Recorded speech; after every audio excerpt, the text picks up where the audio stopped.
Gusto nyo ba na magsisi at umiyak pabalik sa inyo ang mahal nyo? Yes, mababalisa siya, magsisisi at iiyak pabalik sa inyo pag ginawa nyo ang ritual na ito. Una, magsindi ng kandilang pula. Then, kunin ang picture niya. Isulat sa noo niya ang orasyon na Labatur in Mente gamit ang itim na ballpen. Labatur in Mente. Sa mukha niya isulat ang orasyon na Nokaret Malanamurot gamit naman ang pulang ballpen. Sambitin ang pangalan niya ng 3 beses. Sa sunod ang mga orasyon na tig 7 beses. So, 7 beses na babanggitin ang Labatur in Mente, tapos 7 beses din na babanggitin ang Nokaret Malanamurot.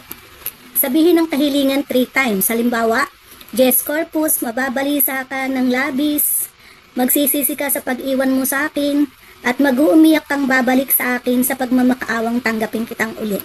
So, 3 beses sasabihin yan, tapos hipan niyo yung picture. Ilagay ang picture sa lalagyan, platito or bowl. Then, patakan ng 7 beses habang sinasabi nyo ang orasyon. Yan, so 7. Tapos, patayin na natin to. Yan.